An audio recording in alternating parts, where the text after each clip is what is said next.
Hey, good morning. It's Edna Keep here live with Mindset Monday. And today our topic is I've already been there. I've done that. You know, the same thing we quite often say over and over again. I've had people say to me, oh, I already went to a mindset retreat. Oh, I already took a real estate class. Oh, I already did something. I already read that book. The fact is, if you are not where you want to be in your life, do it again and again. Like one of my coaches told me a few years ago when I started working with her, new level, new devil. So every time that you're looking at getting better, changing yourself, wanting to make more money, wanting to drive a newer car, wanting to take more vacations, whatever it happens to be, there's a new you pending in there, inside there. It's ready to come out. And how you get it to come out is by practicing the new person that you want to be. So if you find yourself saying, here's one example, the book Think and Grow Rich. If I already read that book once, then go back and read it again. Read it again and again and again and study it. And if you find yourself not having the confidence you think you should have to do what you want to do, there's a chapter that you can read called the Self-Confidence Formula, where you can read it out loud to yourself every single day so that you build up that confidence. Because if you don't have the confidence to take on chances and do new things in the world, chances are you're going to stagnate. So when you say, been there, done that, have t-shirt, sometimes it's good. It's like, I don't want to do it again because it didn't turn out well. Let's change it up. But the thing is, if you find yourself saying, oh, I went to a motivational seminar last month, didn't work. Go to a different one. Go to another one. If you say, I set my goals 3 years ago and it didn't work, set new ones. You might set new goals every quarter if you find yourself hitting them or changing them or something like that. And the more that you can stay motivated, and we all need external motivation. It doesn't all come internally. And reading books and listening to podcasts. I absolutely love podcasts. I listen to such a variety. It's amazing. Just if I'm wandering around doing laundry or doing dishes or cooking supper, I'll stick a podcast on my earbuds so the rest of the family doesn't have to listen to it. And I just love it, and I learn stuff from all walks of life. Like, I don't just listen to real estate podcasts. I listen to mindset podcasts. I listen to spiritual podcasts.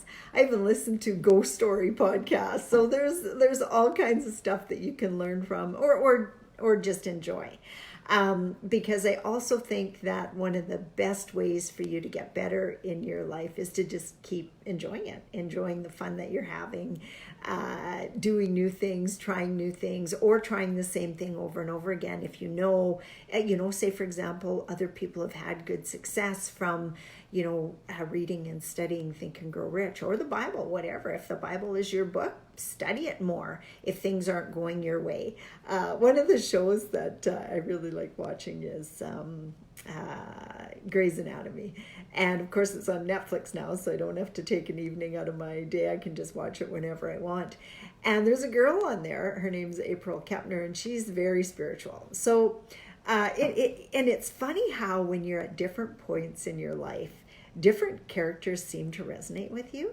And, I just love her. She's so expressive. She's so fun. She's so organized. She's a little bit crazy. And anyway, at the beginning of the show, she was very, very spiritual. And she ended up with a guy who wasn't.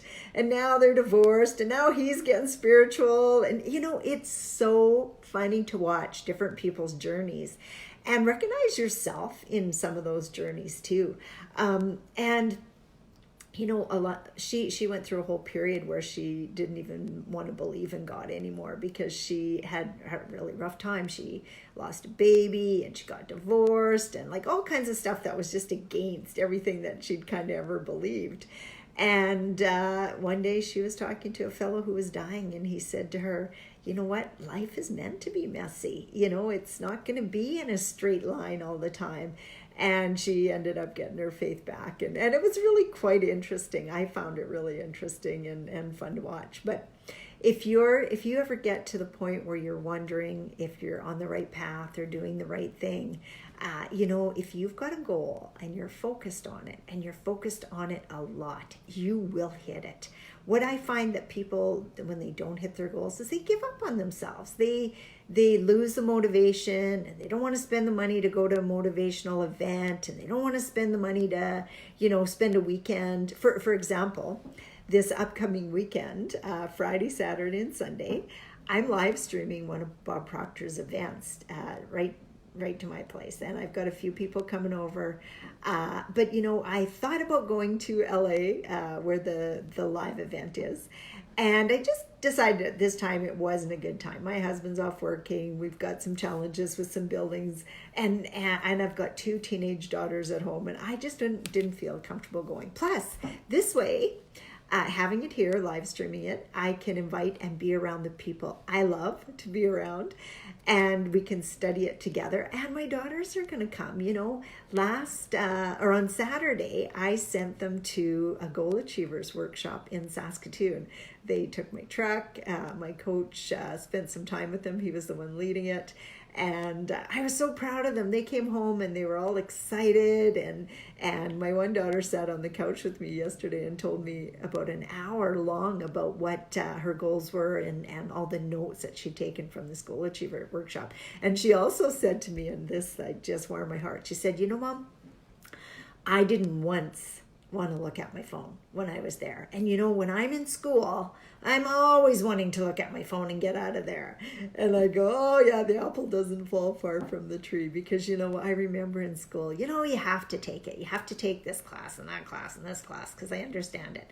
How would people know if they're interested in science if their parents weren't, and all that kind of stuff? You need that variety, or that kind of roundedness. But when it's time for you to pick something that you love to do and you want to work on, those are the key things you want to watch for. What can you sit through all day without looking at your phone once? What interests you? What excites you? And this morning she's up and she's bubbly and she's walking around and she's reading some of her goals and saying, you got to make it a good day and stuff like that. And I'm just like, oh, my heart's just warm listening to those kind of words coming out of their mouth. So I don't know if they'll last the whole 3-day event, because it is a weekend, but they are going to come, and they're excited to come and be part of it. And I think that's just amazing for young people. So again, if you're not at the place you want to be, and you find yourself saying, been there, done that, do it again. Go to another motivational seminar. Go hang out with people who are doing things that you want to do. If you're all sitting around whining and complaining about where your life is not, and you're not happy with it, just think about that. Do you want to do that the rest of your life? And you know what? Lots and lots of people do. They just do that every day for the rest of their lives. Do you want to be that person? You have the choice. If you need my help with your money mindset, reach out to me at ednakeep.com. I'd love to help you. I have another workshop coming up, another free workshop coming up very, very soon. And it's about mastering your money mindset. And all you have to do is be on my email list to be part of it for free. It's on Zoom, so you don't even have to travel, and you'll meet up with a bunch of great like-minded people. I think we had 40 people register last time. There wasn't that many on the call, but some just wanted to get the recording, which you can do as well. So reach out to me at ednakeep.com, and we will get you on the email list. Make sure you get that invite. Have a really, really good day, everyone, and we'll talk to you all on Friday. Bye for now. Hey, hi, Joanne. How are you?